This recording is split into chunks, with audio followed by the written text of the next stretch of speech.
There's a major generational shift happening in the workforce. 10,000 people every day turn 65.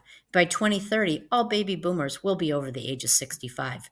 That means in 2023, 3.6 million people. In 2024, it's 7 million. Moves to 10 million in 2025, 14 million in 2026, 18 million in 2027, 21 million in 2028, 25 million in 2029, and by 2030, 28 million people will prepare to leave the workforce. The two questions that we as HR professionals started to think about and wanted to help other HR folks with is, A, is your organization ready? Which is what you guys were talking about a minute ago. And B, are your employees ready? So there's two scenarios that could play out, right? We could continue to not plan for this. So what if we didn't plan for it? We just let evolution happen, right? What might happen is long tenured employees could leave with a moment's notice. They could legally just leave with 2 weeks notice. And that institutional knowledge drain happens. The fact that we haven't set up the next leader who might need some critical knowledge transfer. And the last piece is your next generation of leadership could be leaving because they didn't see that there's opportunities here and they're looking elsewhere. But what if you change that? What if you put a plan in place and you tried to address that now?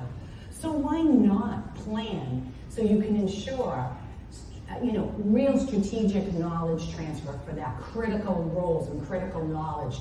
Really maintain our dream, right? I worked in talent management for many years of having that steady drumbeat of a ready now talent pipeline.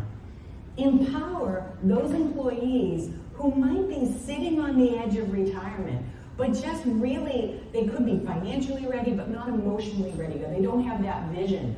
How do we empower them in a supportive way as the HR arm of the organization? We do tons to onboard them. What about next boarding them, right? Getting them ready for what their next chapter is. And then we could turn those former brand folks into brand ambassadors or brand advocates. And lastly, we could utilize them. Many people don't want to 100% retire, right? They might want to temporarily work. So we could have them as a ready now talent pool that really we could contract in. So Leah, the next question we wanted to answer, are your employees ready? And so, I think retirement has been painted as utopia, like you get to go golf and play. We call it the 3 Gs, the grandkids, golfing, and gardening, right? You get to do that all the time, so much fun. But guess what? It's a lot harder than anyone thinks. And because I think part of it is because of the DNA of this generation who's been really career focused. But according to the Conference Board, 50% of baby boomers aren't even ready to retire. So they may be of age, but they're like, I don't know what's next for me.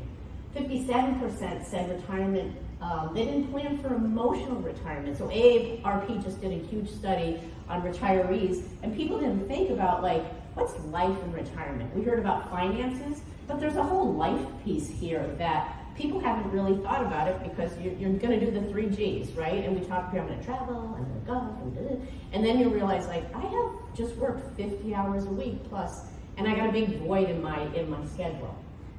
46% didn't plan for fulfillment. So how do you get purpose? How do you get meaning this next chapter? And then 28% of retirees said life was worse in retirement. That sort of was mind-boggling, but the reality is it is a much harder than anyone ever thought about. And so here's some key takeaways. The gray tsunami is here. There's 28 million people who are going to leave the workforce. Everyone should prepare. Hopefully you guys got enlightened today. Hunker down. And people need a roadmap. They need a roadmap for what's next. And this, it is, if you just wake up, if you leave on a Friday and wake up on a Monday without a plan, you might have a couple good months, but then what's next? And so this really gives them the tools and the roadmap to sort of move to the next chapter in a way that's positive and upbeat and really optimistic. Yep. And then, as we spoke of before, get that conversation out in the open. Shine a light on it. Start to have a way that you can have that conversation.